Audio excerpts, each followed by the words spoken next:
Good afternoon, everyone. I just have a few things at the top and then happy to jump into your questions. Yesterday, Secretary Austin spoke with Minister of Defense Gallant regarding the negotiations for the release of hostages and a temporary ceasefire. Secretary Austin also raised the need to consider alternatives to a major ground operation in Rafah, while reiterating the shared goal of defeating Hamas. The two also discussed the need to do more to protect civilians and urgently increase the flow of aid into Gaza through land crossings. Next week, on Tuesday, March 26th, Secretary Austin will host Minister Gallant here at the Pentagon for a bilateral meeting to continue their discussions on a range of topics, including efforts to secure the release of all hostages held by Hamas, the need for more humanitarian aid to reach Palestinian civilians, and plans to ensure the safety of the more than 1 million people sheltering in Rafah while ensuring Hamas can no longer pose a threat to Israel.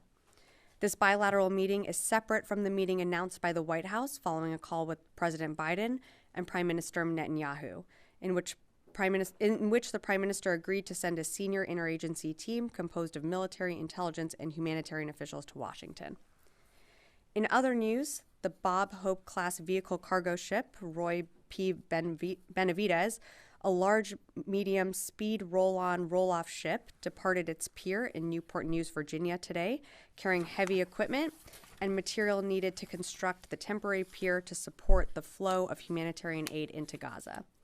The Benavides is transporting components for a floating modular pier system, which will be delivered to the U.S. Army's 7th Transportation Brigade, who will construct the temporary pier in the Mediterranean.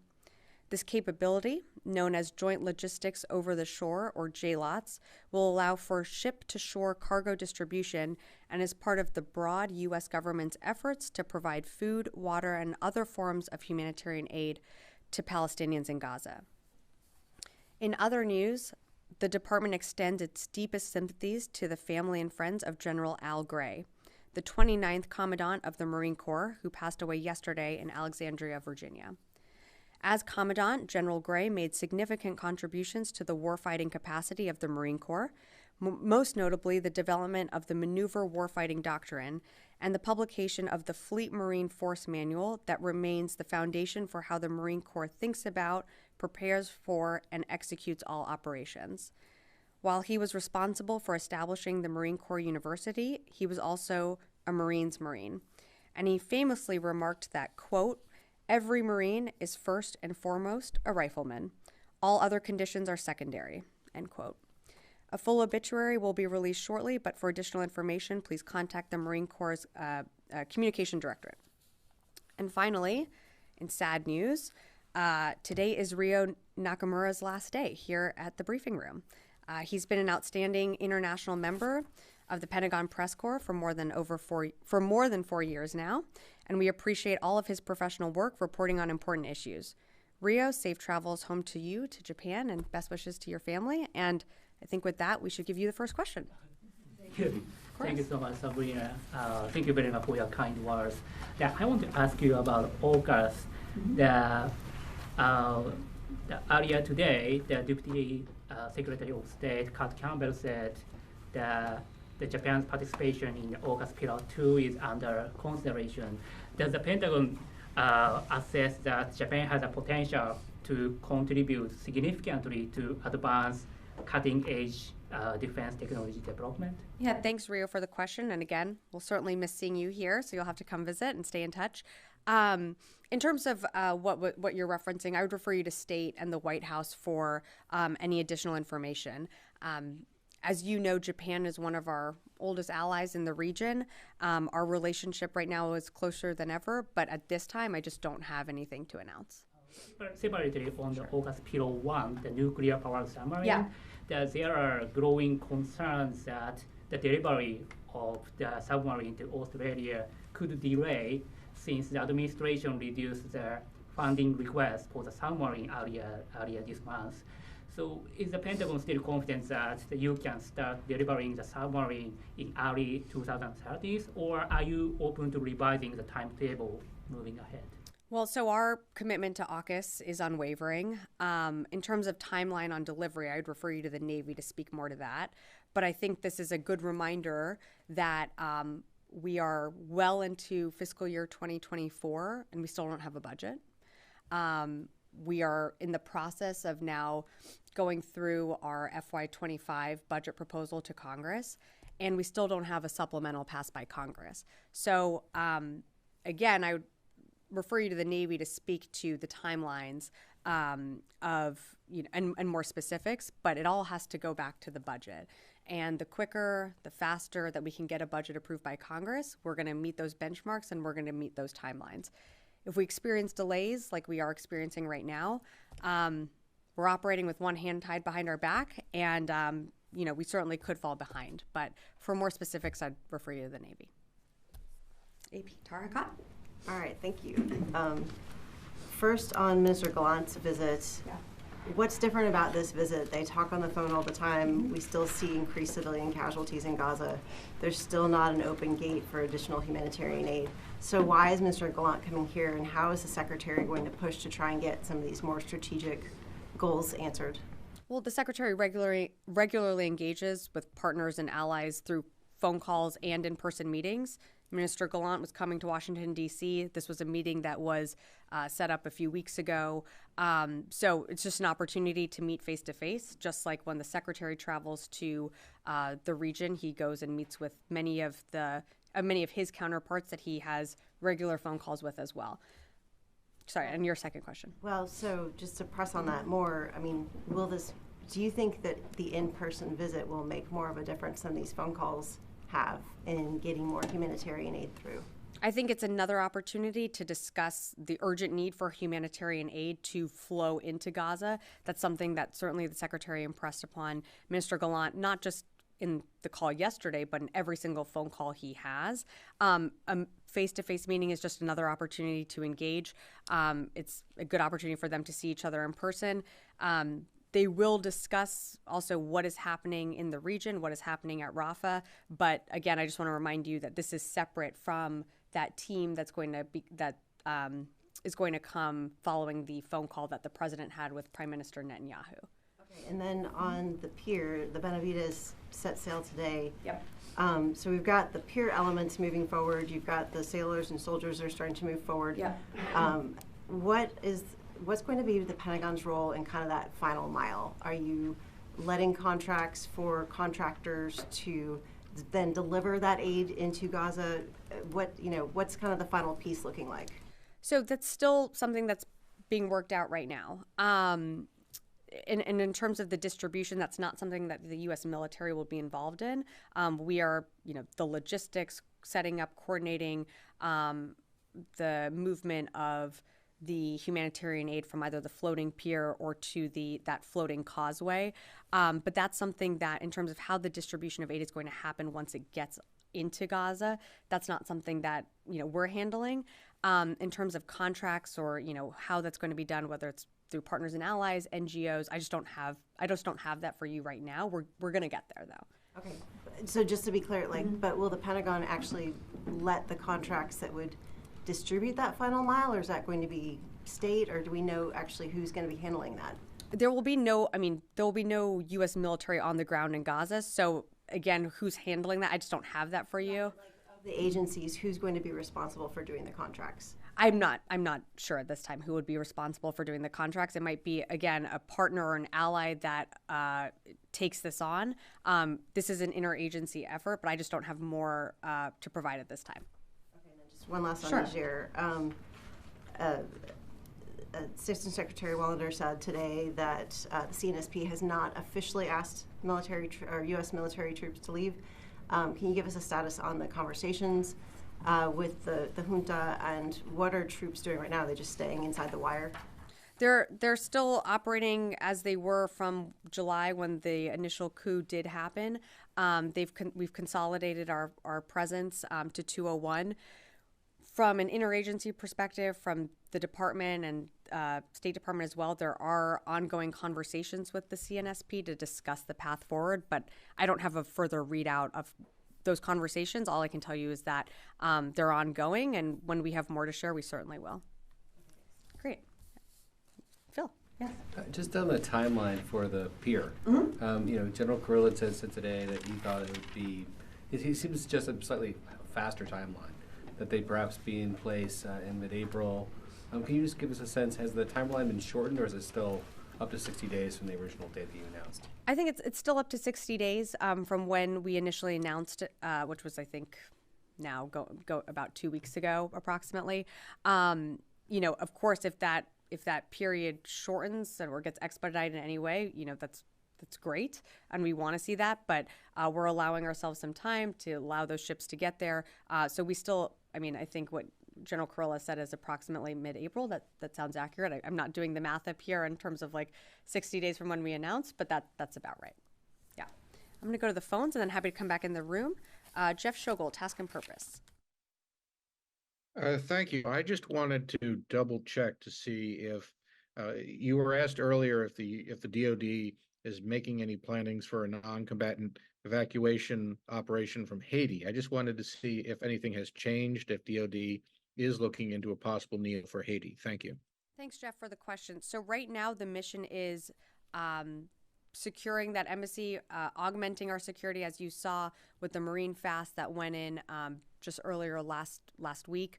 That's the mission right now. The embassy is still open, operating as it normally would. The State Department has contracted some flights for American citizens who are looking to leave, but that is, if that is their decision, it's not that a NEO has taken place. Again, our focus right now is just the embassy and embassy security, and that's what our folks on the ground are doing. Heather, U.S.A. Hi, thanks so much. So I wanted to get some information about the Red Sea. I'm seeing reports by the Houthis that they have targeted an Israeli ship and an American ship, but that didn't come out in the CENTCOM releases. So I wanted to see if you've heard anything about Houthis targeting this, I think it's the Motto, and then Pacific One were the two ships that they announced that they were targeting, if you've heard anything on that. And then just in terms of the CENTCOM briefs, I wanted to see if it would be possible to get some more information when we get those briefs. It seems that we're getting less and less information each day. Thanks, Heather. So I'm certainly happy to look into the information that you're looking for and to provide any more details that you need. In terms of the targeting of an Israeli or U.S. ship, if it's something that just happened earlier today, it's likely going to be included in our daily roundup that we do of our engagement, whether it be these dynamic strikes that we do or any action that we've taken to shoot down any UAVs that the Houthis shoot towards commercial ships or our ships. But I just don't have more for you on what you specifically referenced, so happy to get back to you on that. And last question from the phone, and then I'm happy to come in the room. Eric Schmidt, New York Times. Sabrina, you mentioned in Niger, the U.S. forces are continuing to do what they were doing. Does that include the drone flights for force protection? Are those continuing out of 201? Yeah, thanks, Eric. So we are continuing to fly ISR for force protection, but it is only for that reason. Thanks. I'll come back in the room. Yeah, over here. I have a couple of on Ukraine. We hear more and more talks on the Hill about providing aid to Ukraine as a loan, and even some Democrats that were saying that they might be open to this idea. Mm-hmm. Do you consider such an option, providing military assistance to Ukraine as a loan? As a loan? That's still something that's being worked out through Congress. I'm not going to get ahead of that process. I think I spoke to this recently, but Ukraine is right now in the fight of its life, and every day trying to fight back for its sovereign territory. Very difficult to also burden a nation that's in the middle of a war with a loan program. That being said, that's something that's being worked out with Congress. I'm just not going to get ahead of that process. I have another one. Sure. So the Atlantic reports that the Ukrainian military believes that Russia is using satellite imagery provided by private U.S. companies like Naxar and Planet to conduct its missile strikes on Ukraine. Have Ukrainian counterparts raised this issue with the Pentagon? And if yes, is there anything that could be done to limit access to satellite imagery over Ukraine? I've seen those reports. I just can't confirm that at this time. We'll continue to look into that, and then if I have more, I'm happy to get back to you on that. Yes, Brad. Yeah, there are reports that U.S. troops are stationed permanently in the Taiwan Strait. Can you confirm that at all and say anything about what their role is and how many troops are there? I don't have anything for you on that. We maintain a presence in the region. Again, we conduct different Taiwan Strait transits at times, but I just don't have more for you on that. Louis. You mentioned the Gallant visit, but will there be a DoD component to this visiting team? In other words, will there be a visit to the Pentagon? Will there be military members or representatives of the DoD who will partake as part of those discussions? Yeah, no, thanks for the question, Louis. I just don't have more for you at this time on that meeting. It's still coming together. I, of course, don't know exactly who will comprise the Israeli delegation. So when we have more information, I'll be happy to get back to you on that. So there is a possibility that the DoD could participate in those discussions? I think the department would be involved in some way, but I can't tell you if there are going to be discussions here, if they're going to be at the White House. This is going to be an interagency conversation. Yeah, great. Yeah.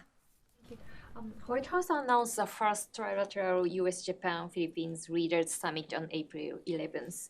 So given the Chinese provocation in the South China Sea, what kind of trilateral defense cooperation among these three countries do you hope to promote in the region? Are you referencing the state visit that's happening later this month? Or, sorry, next month? Yes, yeah. From Japanese Prime Minister and the Philippines President. Yes. So I'm not going to get ahead of that visit that's happening soon. There will be, of course, engagement from the department and some of those meetings taking place. But until those meetings happen, I'm just not going to get ahead of that. I'm sure you can appreciate that. But when we have more to share, we will. Yes. Hi. In Europe today, there were a lot of talk about what President Macron said about sending troops to Ukraine. Mm-hmm. A lot of, obviously, European states do not agree in that. Do you have anything to say from the Pentagon side? So I can only speak on behalf of this department, and you've heard the president be very clear that we're not putting U.S. boots on the ground in Ukraine. We continue to support Ukraine through different presidential drawdown packages. We did just do an emergency drawdown package a few weeks ago, but consistently we had packages going almost weekly to Ukraine, and that stopped in December because we don't have any more money left because we don't have a supplemental. But that's the best way we're supporting Ukraine. We know Ukraine right now is having to make strategic decisions about having to withdraw from certain areas in order to fortify their defensive lines. Those are really hard, tough decisions and decisions that they're having to make because we are not able to supply them with the capabilities, the systems that they need because we don't have that authorization from Congress. So the best way we can support Ukraine is to have Congress pass a supplemental so we can continue to draw down these packages. And you've heard the Secretary of Defense. He just convened the Ukraine Defense Contact Group earlier this week, and he said very forcefully that we're not going to let Ukraine fail. And we're not. But we do need Congress's help in order to get Ukraine what it needs. Yeah. So no sending. There's no intention to send in the near future, at least, any troops. President Biden has been very clear that there will be no boots on the ground in Ukraine. Yeah, of course. Yes, and then I'll come over to you. Yeah. Go ahead. Thank you. Thank you, Sabrina. An Iraqi delegation headed by Deputy Prime Minister and Foreign Minister is visiting Washington, D.C. To your knowledge, do they have any scheduled meeting with the Secretary or any defense official about HMC? I don't have any meetings to preview or announce today. Yeah. Quick follow-up Sure. on JLOT's plan. Is there a estimated budget of what this is going to cost yet? I know a few of you have asked, and I haven't forgotten about this question, I promise. I don't have that in front of me right now. I'm happy to take that question, and we will answer it. Great. Yeah. And would you need more supplemental spending than already requested to help pay for it? If you could, let us know the details of that when you get back Sure. to us. Well, what we actually need is a budget. So we're 6 months. Yeah, we're halfway into the fiscal year. We still don't have appropriated funds for FY24. You saw we've had over, I think, a dozen engagements on the Hill, either today or in the last 48 hours, of our commanders giving their budget proposals of what they need for FY25. So great questions when it comes to budgeting. And the reality is that right now the services are paying for all of this and having to make decisions about programs or other, items to fund in order, because we don't have a budget yet. So that's what you're seeing across this administration, urging Congress to pass a budget. We certainly welcome the progress that we saw. We saw a bill text come down early this morning. We're continuing to review that, but we would just urge Congress to give us the FY24 appropriations so we can continue on and fund programs like whether it be Replicator or the Office of Strategic Capital to making sure that we can get this floating pier set up outside the coastline of Gaza. Yeah, of course. Yes, in the back. Thank you. Sure. I'd like to ask about the meeting of Secretary with Israeli Gallant. Sure. Are they going to have a press conference after their meeting next Tuesday? Or are you going to issue a statement or read out? Yeah, we usually do a readout following any bilateral meeting. I don't have anything to preview on any type of press event, but usually with all bilateral meetings, we have a press spray component that's open at the top of the meeting. Yeah, great. All right, short briefing. Oh, yeah, we got one more. Okay. No problem. Sabrina, Kimberly Underwood from MAFC's Signal Magazine. I wanted to ask if the Secretary or Deputy Secretary Hicks had any reactions to her trip to Project Convergence 4 and kind of what they saw in the technologies and kind of experimenting at the joint theater level, and what they were, pleased with from that exercise. Are you talking about the deputies' travel earlier in the week? Yeah. Or last week? Yeah. I think there was a readout from that trip. I would direct you to that. I just don't have more, but again, the deputy is very focused on some of the issues that you mentioned, but I just wouldn't be able to go beyond the readout that was issued. All right. Thanks, everyone. And Rio, again, congratulations, and look forward to staying in touch. Thanks, everyone.